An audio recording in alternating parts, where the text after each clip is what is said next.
لالے میں آج بہت بہت بہت خوش ہوں، مطلب کہ میری علیزی کسی اور کی نہیں ہو سکتی۔ اس کی سوچیں آئینے کی طرح شفاف اور صاف ہیں۔ مجھے پورا یقین ہے وہ پہلا شخص میں ہی ہوں گا جس کو میری شیرنی اپنی سوچوں میں دل و دماغ میں جگہ دے گی۔ زائگم خان کا چہرہ خوشی کی زیادتی سے سرخ ہو رہا تھا۔ دلاور اسے دیکھ دیکھ کر حیران ہو رہا تھا، یہ ہو کیا رہا ہے؟ آج جشن مناتے ہیں۔ اتنی سی خوشی میں وہ پاگل ہو رہا تھا جو اس کے لیے تھی بھی نہیں۔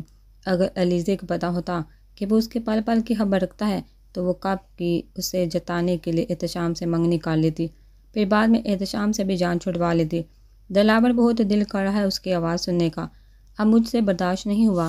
میں نے ایک ہفتے سے نہ اسے دیکھا ہے اور نہ آواز سنی ہے۔ کل میں کراچی جا رہا ہوں، بس بابا کو تم سنبھال لینا۔ اب تو چچا جان کی طبیعت بھی پہلے سے بہتر ہے۔ اس نے موبائل میں اس کا نمبر ملایا جس پر اس کی تصویر لگی تھی جو اس نے آریان کے نکاح میں لی تھی۔ کیوں فون کیا ہے؟ اتنے دن بعد وہ اس کی آواز سن کر جہاں حیران ہوئی تھی وہیں تلخی سے بولی، تمہاری سریلی آواز سننے کے لیے، تمہیں محسوس کرنے کے لیے، یہ جاننے کے لیے کہ تم خیریت سے ہو یا نہیں۔ وہ دوسری طرف مسکرا رہا تھا۔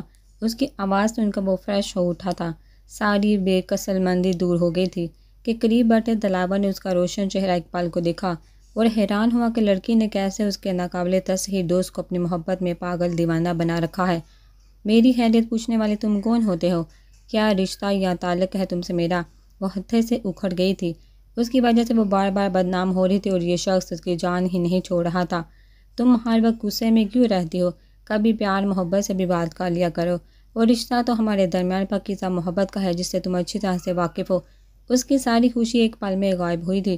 پاکیزہ محبت کا نہیں بلکہ نفرت کا، صحیح کر لو۔ وہ جیسے گھرائی تھی۔ اچھا بگڑو نہیں، کل میں آ رہا ہوں، تمہاری بہت یاد آ رہی ہے، ڈنر ساتھ کریں گے اور لانگ ڈرائیو پر بھی چلیں گے۔ اس سے پہلے وہ اس کا جواب سنتا دلاور نے تیزی سے ریسیور اس کے ہاتھ سے چھین کر کان سے لگایا، جبکہ وہ اس کی بات بات سن رہ گئی تھی۔ السلام علیکم بھابھی، کیسے مزاج ہیں؟ وہ شوہی سے بولا۔ شٹ اپ، اس نے سلگتے ہوئے ریسیور پر ٹہا تھا۔ اور اوہو کافی گرم مزاج ہے بھائی، دلاور موبائل آف کرتے ہوئے زائگم سے بولا، جس نے ایک زور کا پنچ دلاور کے منہ پر مارا۔ یہ تم تھے جو میں برداشت کر گیا، اگر تمہاری جگہ کوئی اور ہوتا تو اس کے ہاتھ پیر اب تک سلامت نہیں ہوتے۔ زائگم نے صوفے پر بیٹھتے ہوئے سگریٹ سلگائی۔ کیا کہا اس نے؟ اب وہ دلاور سے پوچھا تھا۔ شٹ اپ، دلاور منہ بنا کر بولا تو وہ مسکرا دیا۔ اسے اسی قسم کے جواب کی توقع تھی۔ چل ڈیرے پر چلتے ہیں، ابھی اس وقت وہ قطعی ممکن نہیں ہے، کل سوچیں گے، اس نے ناراضگی سے جواب دیا۔ زوار نے ریموٹ سے LED آن کر لی۔ ابھی تک اس کا جبڑا دکھ رہا تھا۔ زائگم خان کے ہاتھ کا تھپڑ کھانا آسان نہیں تھا، اسے تو پھر منہ ہی توڑوا لیا تھا اپنا۔ اسے مصروف دیکھ کر وہ کمرے سے نکل کر لان میں آ گیا۔ 14ویں کا چاند اپنے پورے آب و تاب سے آسمان کو روشن کیے ہوئے تھا۔ چاندنی ہر سو پھیلی ہوئی تھی۔ اس کے نظر کرنوں میں تمام لان کے آف لائٹس کے باوجود روشن تھا۔ خوشگوار ہوا نے سردی میں اضافہ کیا تھا۔ وہ بغیر کسی گرم کپڑے یا شال کے یوں ہی ٹہلتا علیزے کو سوچنے لگا، جس کی وجہ سے سردی کی شدت کا بھی اس پر اثر نہیں ہوا۔ اس نے ہر ممکن کوشش کر لی علیزے کے بارے میں پتہ لگانے کی، مگر اس کے بارے میں نہ اس عورت کے بارے میں کوئی انفارمیشن نہیں ملی، یا کسی نے جان بوجھ کر سب کچھ ختم یا غائب کروایا ہو۔ آج حویلی آیا تھا وہ کیونکہ کل اسے جانا تھا۔ علیزے سے ہوتی ہوئی اس کی سوچ چچا جان تک پہنچ گئی۔ جب وہ UK میں تھا تو اس کے کزن چچا کے بیٹے کی ڈیتھ کی خبر ملی، جو معمولی بخار کی وجہ سے ہوئی تھی۔ بخار اتنا بگڑ گیا کہ کوئی دوا علاج اس پر اثر نہیں کر سکی، جس کی وجہ سے چچی جان بھی بیمار رہنے لگی اور چچا جان بھی کمرے میں بند رہتے۔ اس وقت زرتا شاہ 11 سال کی تھی، جس کی ساری ذمہ داری بی جان نے اٹھا لی تھی۔ چچا جان نے تو اس کے بابا شبیر علی خان سے تک بات کرنا چھوڑ دی تھی۔ کافی سال ہو گئے تھے ان کے بیٹے کے انتقال کے، 1 سال بعد ہی چچی جان بھی دنیا سے رخصت ہو گئی تھی۔ یہ لی زرتا شاہ نے گرم شال اس کی طرف بڑھائی تو وہ سوچوں سے نکل کر چونک گیا۔ تم اس وقت؟ اس نے اپنے چمکتے ڈائل والی گھڑی میں 12:30 ہوتے دیکھ کر سرد لہجے میں پوچھا۔ جی وہ کل پیپر ہے، اس وجہ سے لیٹ اسٹڈی کر رہی تھی، میں سونے ہی جا رہی تھی جب بی جان نے آپ کو شاید اسے سردی میں ٹہلتے دیکھا تو یہ شال بھیج دی، انہوں نے کہا ہے کچھ چاہیے تو بتا دیں۔ وہ تو ویسے اس کے سامنے کام آتی تھی۔ اب ابھی بی جان پر آئی، جلدی جلدی اپنی بات بول کر وہ وہاں سے بھاگنے کی تیاری کر رہی تھی۔ نہیں، مجھے کسی چیز کی ضرورت نہیں، تم جا کر آرام کرو۔ اس کے لیے اس کی یہ کزن بس بچی تھی۔ جی وہ تو ایسے باقی جیسے کوئی بھوت دیکھ لیا ہو۔ صبح سے شام کی گمشدگی کی وجہ سے گھر میں سب بہت پریشان تھے۔ جب وہ شام تک گھر واپس نہیں آیا تو اس کی گھر والوں کو فکر ہونے لگی۔ اسکندر احمد نے بھی اپنی کوشش کر کے دیکھ لی، پولیس میں بھی رپورٹ درج کروا دی، مگر کچھ نہیں ہوا۔ رات 12 بجے کے بعد کوئی گھر کے باہر اسے پھینک گیا جو زخمی تھا، جس کو فوراً ہسپتال لے جایا گیا۔ چوٹیں زیادہ گہری نہیں تھی۔ اس کے ہوش میں آنے کے بعد جب پوچھا گیا تو اس نے بتایا کوئی چور وغیرہ تھے جو اس کا سب کچھ چھین کر لے گئے۔ شام میں سب جلدی آفس سے آ گئے تھے، مگر آریان اب تک نہیں آیا تھا۔ شاید تایا جان کو پتہ چل گیا، اسی لیے آریان منہ چھپائے گھوم رہا تھا۔ اب تو تایا جان کے سونے کے بعد ہی گھر میں آ سکتا ہے آریان بیچارہ، اس نے افسوس سے سوچا۔ دن بھر سب موجود تھے جب ہی آریان باہر سے مسکراتا ہوا اندر داخل ہوا۔ عرشیا بے سخت ٹھٹکی اسے دیکھ کر۔ مارا گیا آریان، وہ اپنی پلیٹ پر جھک گئی۔ بس اب تایا جان کی طرز شروع ہونے کا انتظار تھا۔ مبارک ہو برہودار۔ تایا جان کتنے میٹھے انداز میں طنز کرتے ہیں۔ تایا جان کی آواز کان میں پڑتے عرشیا نے پانی گلاس میں ڈالتے ہوئے سوچا تھا، مگر اس وقت عرشیا کی آنکھیں پھٹی کی پھٹی رہ گئی جب کمال ملک نے اٹھ کر بڑی گرم جوشی سے اسے گلے سے لگایا۔ ڈیڈی تو تایا جان سے بھی 2 ہاتھ آگے نکل گئے ہیں۔ اس سے آریان کے ہونے والے حشر سوچ کر افسوس ہوا، مگر کیا کر سکتے ہیں۔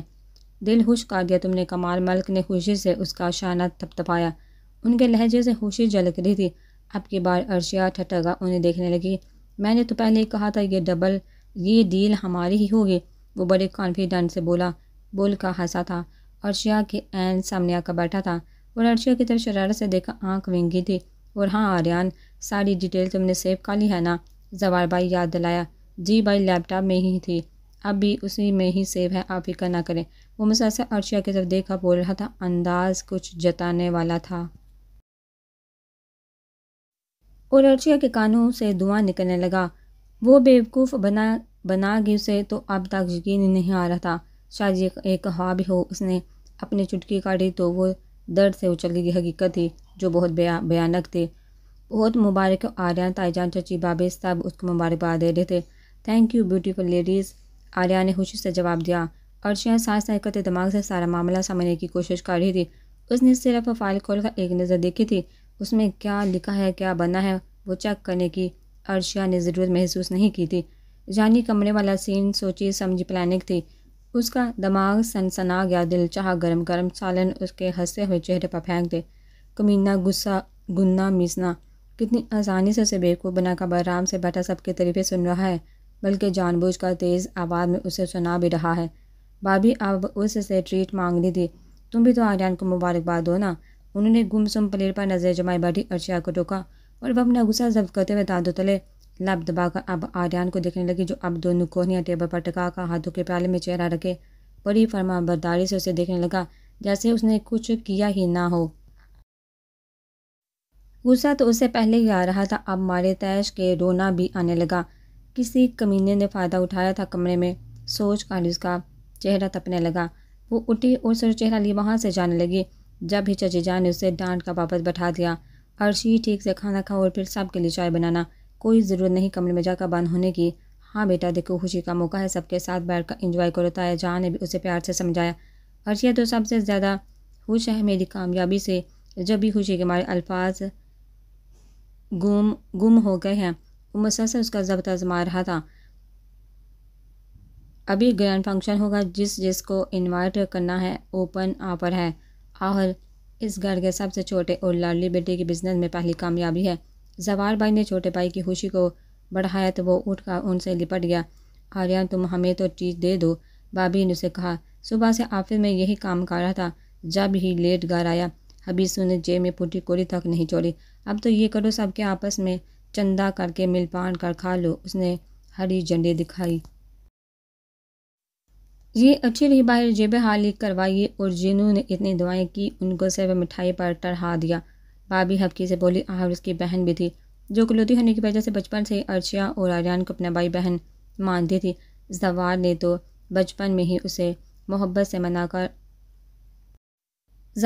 بچپن سے اسے شادی سے منع کر دیا تھا کہ وہ اس کا بھائی نہیں ہے۔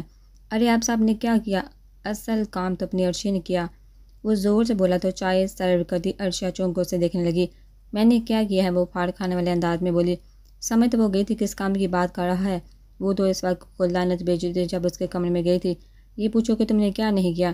میں تو غفلت کی گہری نیند کی وادیوں میں سو رہا تھا، تم نے مجھے جگایا۔ او بڑی عقیدت کا مظاہرہ کر رہا تھا، مگر اس کی کمینگی تو وہ اچھی طرح سے سمجھ رہی تھی۔ اس کی بات پر سب مسکرا رہے تھے، مگر جو اصل بات جانتی تھی وہ سرخ چہرہ لیے ہون کاٹ رہی تھی، پھر بے بسی سے تان فان کرتی اپنے کمرے میں چلی گئی۔ یونیورسٹی آتے ہی میں عرشیہ نے ساری بات علیزے کو بتائی۔ کس ہاؤس نے عرشیہ کو بیوقوف بنایا، کس والی بات سن کر ان دونوں بہت امپورٹنٹ ٹیسٹ تھا، اس لیے علیزے بھی یونیورسٹی آئی تھی۔ بہت بہت مبارکباد آریان بائی کو وہ خوشی سے بولے۔ مبارکباد دیتی میری جوتی، وہ سلگ بولی تو علیزے ہنس دی۔ پھر سے کوئی جھگڑا ہو گیا ہے؟ جھگڑا نہیں، کمینگی کو۔ وہ بڑی جذباتی ہو گئی اور ساتھ ہی اسے پوری بات بتاتی۔ علیزے کی ہنسی بے ساختہ تھی۔ کتنے ہی لوگوں نے یہ خوبصورت منظر دیکھا اور دل تھام لیے تھے۔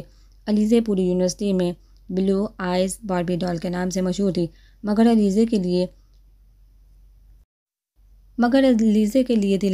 لیے دیے انداز کی وجہ سے لڑکے تو کیا لڑکیاں بھی اس سے فری نہیں ہوتی تھی۔ ہنسو مت علیزے، ورنہ میں تم سے ناراض ہو کر چلی جاؤں گی۔ اس نے بڑی سنجیدگی سے حقیقت کا اظہار کیا تو علیزے کو سیریس ہونا پڑا۔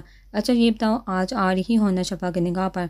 ہاں یار، نہ جانے احتشام کو کیا ہوا تھا جو آج ہی نکاح کے لیے ضد پکڑ کر بیٹھ گیا۔ اپنے ٹھیک ہونے کا بھی ویٹ نہیں کیا، ویسے بھی زیادہ گہرے زخم نہیں تھے۔ شام کی چائے بس سب لان میں موجود تھے، سب چہک رہے تھے، فنکشن کی تیاریوں کی باتیں بھی ہو رہی تھی، مگر عرشیہ خاموش تھی۔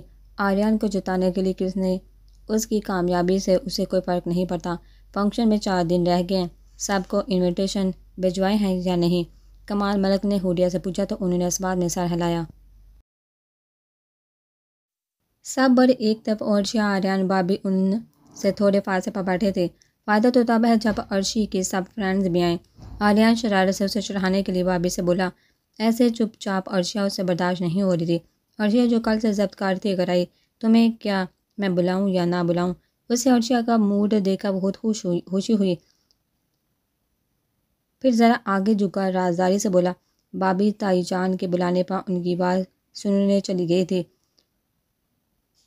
اب سمجھا کرو نا، تمہیں بھی تو مجھ سے اپنی جان چھڑوانی ہے نا۔ اب تمہیں چھڑوانے کے لیے کوئی اور آپشن ہوگا تو ہی مام کو راضی کروں گا نا۔ اب اس فنکشن میں کوئی لڑکی پسند کر لوں گا، تم بھی خوش اور میں بھی خوش۔ وہ جال کر بولی۔ نہ شکل نہ صورت اور چچھڑوں کے خواب۔ کمینہ ایک طرف مجھے لائن مار رہا ہے، دوسری طرف میری ہی دوستوں کو پھنسانے کی بات کر رہا ہے، یعنی جن کی شکل صورت اچھی ہو وہی چچھڑوں کے خواب دیکھ سکتے ہیں؟ آریہ نے بڑی معصومیت سے پوچھا۔ پھر تم تو بہت سوہنی ہو۔ اس نے بڑے سکون سے عرشیہ کو سلگایا تھا۔ ان میں سے کوئی تمہیں پسند نہیں کرے گی۔ ہو کیا تم؟ عرشیہ نے غصے سے کہا، انداز مذاق اڑانے والا تھا وہ، اصل لیے بغیر بولا۔ ہینڈسم، سمارٹ، انٹیلیجنٹ، پیارا، معصوم اور تمہارا اکلوتا شوہر۔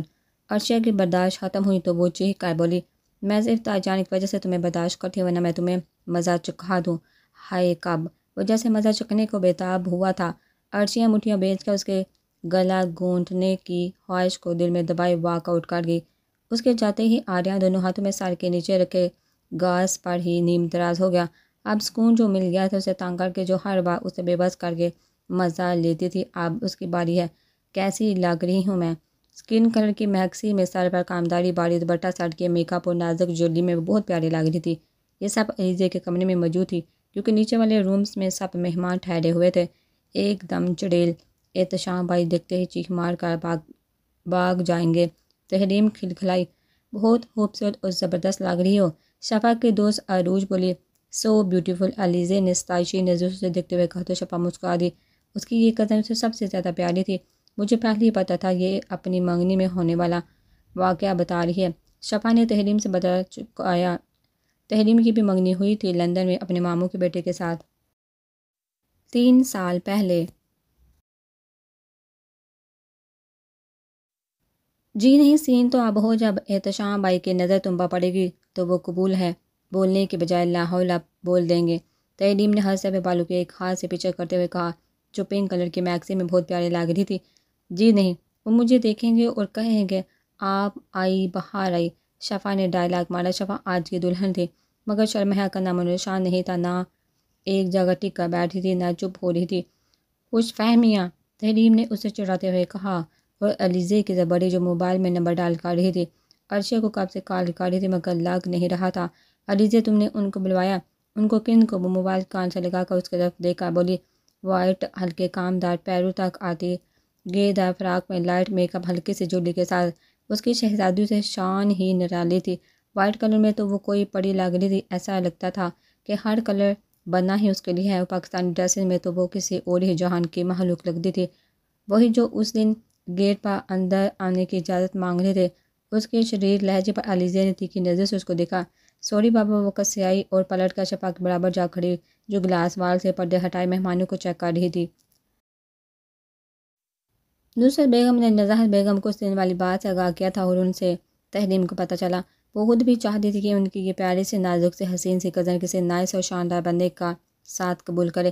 نمبر مسلسل مصروف پاک اس نے موبائل رکھ دیا اور باہر کا رخ کیا۔ احتشام کے گھر والے آ چکے تھے۔ تحریم اپنی کزن کے ساتھ لان میں موجود تھی جبکہ شفا خاموشی سے گلاس وال سے لگی نیچے ہوتی کارروائیاں دیکھ رہی تھی۔ وہ جب روم سے باہر آئی تو سیڑھیوں کے پاس ہی زیغم جارحان کو دیکھا جھٹکا سا لگا تھا جو اوپر کی طرف ہی آ رہا تھا۔ ایک لمحے کو وہ لڑکھڑا کر گرتے گرتے بچی، پھر تیزی سے سیڑھیاں طے کر کے اس کے پاس آتے ہوئے جبڑے بینچے اور دبے لہجے میں اس پر غرائی تھی۔ اکا دکا ہی مہمان گھر کے اندر تھے، باقی سب لان میں دلہے کو دیکھنے چلے گئے تھے۔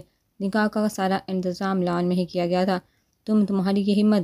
اتنے مہمانوں میں شاید کسی نے اسے پہچانا نہیں تھا، یا وہ ہر بار کی طرح ماسک لگا کر آیا ہو۔ یہ ہمت تمہاری محبت نے مجھے بخشیا، موقع بھی ہے، دستور بھی ہے، کیوں نہ ایک کی بجائے دو نکاح پڑھوا لیں۔ وہ شوق ہوئے دل میں بارش کی ٹھنڈی پھوار سی برس رہی تھی اسے دیکھ کر۔ شٹ اپ، چلے جاؤ یہاں سے، میں اس خوشی کے موقع پر کوئی بدمزگی نہیں چاہتی۔ مگر اسے ٹس سے مس نہ ہوتے دیکھا، بے بسی سے ایک دو آتے جاتے مہمانوں کو دیکھا، اس کا ہاتھ تھاما اور چھت پر لے اور ایک طرف لا کر اس سے کہا، یہاں روشنی بھی بہت کام تھی، بہت اچھی لگ رہی ہو، میں تو پہلی گائل ہوں، اتنی تیاری کر کے مارنے کا ارادہ ہے۔ اس کی بات نظر انداز کر کے پرسکون لہجے میں بولا۔ علیزے کے مدہوش کرتے سجے سمرے حسن نے اسے دیوانہ سا کر دیا تھا۔ اس کو قریب کیے اس کے ایک ایک نقوش دیکھ کر آنکھوں کے پیاس بجھا رہا تھا، اس کی خوشبو کو محسوس کر رہا تھا۔ اس کی گہری نظریں اور لبسوں پر علیزے کی قہر آلودہ نظریں اس کی جانب اٹھی تھی اور اس کا ہاتھ زیغم جارحان کے گال پر نشان چھوڑ گیا۔ مسٹر زیغم جارحان، کسی خوش فہمی کا شکار مت ہونا، مجھے اپنے ماموں کی عزت بہت عزیز ہے، وگرنہ تم جیسوں کی تواضع کرنا میں اچھی طرح سے جانتی ہوں۔ اس نے اسے دور ہو کر رخ موڑ کر سختی سے کہا، کیا میرے جذبات اتنے ہی بے اثر ہیں کہ تم اسے سراب سمجھتی ہو، نظر کا دھوکہ فریب خیال کرتی ہو؟ میری محبت اتنی بے معنی کمزور نہیں ہو سکتی کہ تم میں جیت نہ سکے تمہاری چاہت میں۔ میں نے اپنے وقار مقام کو بلا ڈالا، اپنی پوزیشن دو پر لگا کر یہاں تک تم کو دیکھنے آیا ہوں، اور تم؟ زیغم خان نے اس کا رخ ایک جھٹکے سے اپنی طرف کیا اور دونوں بازو کو اپنی سخت گرفت سے پکڑ کر ایسے جھنجھوڑ دیا۔ دونوں کے چہروں کے بیچ 1 انچ کا فاصلہ تھا جس کی وجہ سے دونوں کی سانسیں ایک دوسرے کی سانسوں سے ٹکرا رہی تھی۔ اس کی سلگتی نظریں گرم سانسیں ہی نہیں بلکہ لہجے میں بھی آن سی تھی۔ علیزے پیچھے ہونے لگی مگر وہ ہل بھی نہیں پائی۔ اس کی مضبوط گرفت میں علیزے خوفزدہ ہو کر اسے دیکھنے لگی جو ہونہار نظروں سے اسے ہی گھور رہا تھا۔ کیا سمجھتی ہو تم اپنے آپ کو؟ تم سے زیادہ حسین اور خوبصورت اور کوئی نہیں۔ آج جو تم نے کیا وہ کوئی اور کرتا تو اس کا ہاتھ درد سے لگ کر چکا ہوتا میں۔ یہ میری محبت ہے، تمہارے ہاتھ میرے گال تک آ گئے ہیں۔ اس کی آنکھوں میں بیٹیوں جیسی سرخی تھی جیسے ابھی اسے چیر پار دے گا۔ اس کے ساتھ لہجے اور آنکھوں میں نائتی وحشت پر وہ کنفیوز ہوگی۔ میں نے ایسا کچھ نہیں سمجھا اور نہ ہی فضول سوچنے کی عادت ہے۔ اس کے غصے پر اس کی ساری تیز تراری ہوا ہو گئی تھی۔ مسلسل خود کو چھڑوانے کی کوشش بھی کر رہی تھی۔ دوسرے مہمانوں اور ماموں ممانی یا تحریم کے در جانے سے بھی وہ پریشان تھی کیونکہ زیادہ دیر تک اس کی گمشدگی چھپ نہیں سکتی تھی۔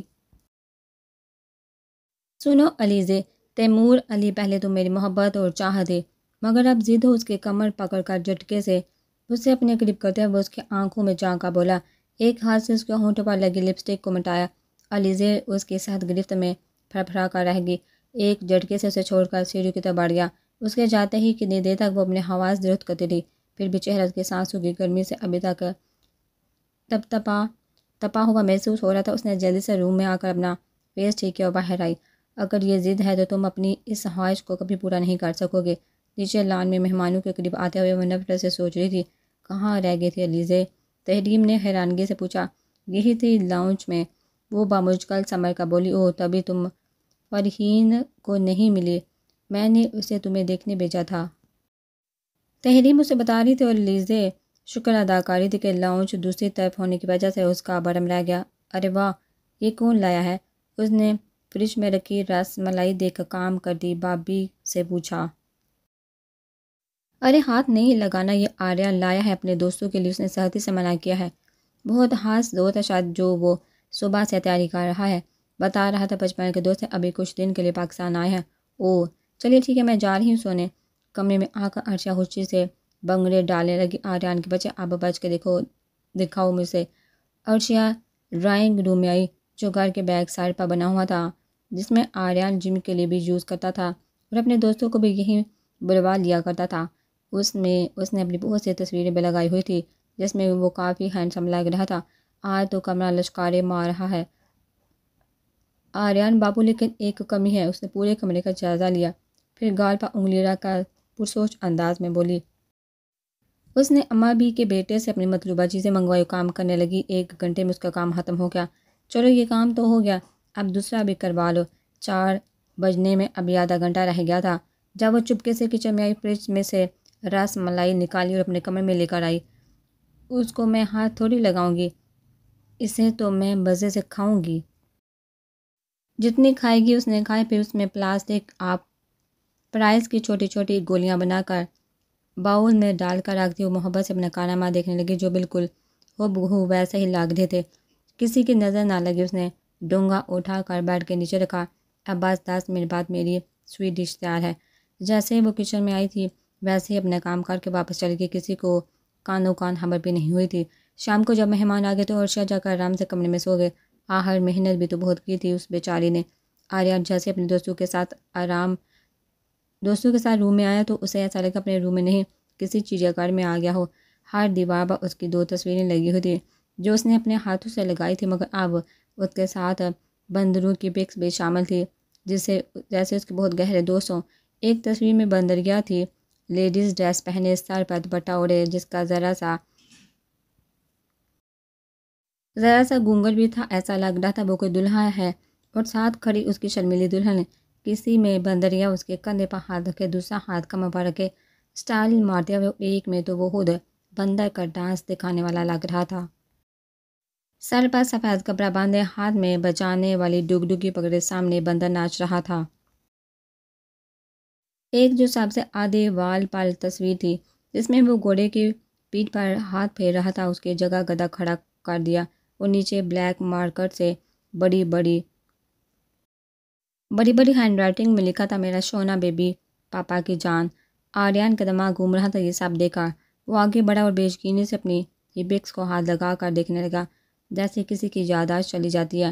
سب کچھ کاٹ کر اتنی مہارت سے چپکایا گیا تھا جو دور سے دیکھنے سے ایسا لگتا لیکن ہاتھ لگا کر معلوم ہو رہا تھا۔ اسے ہوش تو اپنے دوستوں کے کہنے کی آواز سے آیا، ابھی اس کی کرٹنز پر نظر نہیں پڑی تھی جس کے کپڑے پر سورج مکھی کے بڑے بڑے پھولوں کے ساتھ شہد کی مکھیاں بنی ہوئی تھی۔ پھول اتنے بڑے تھے کہ اگر کوئی کھڑکی میں کھڑا ہوتا تو خود ایک مکھی لگتا۔ اس کی ساری پکس پر بھی چھوٹے بین اور بہت سے کارٹون کی پکس لگائی گئی تھی۔ اس کے دوستوں کا ہنس کا برا حال تھا اور آریان کا دل کا شرم سے ڈوب مرے۔ اس نے بامشکل اپنے چہرے پر مسکراہٹ سجائی جو رونے جیسے ہی نظر آ رہی تھی۔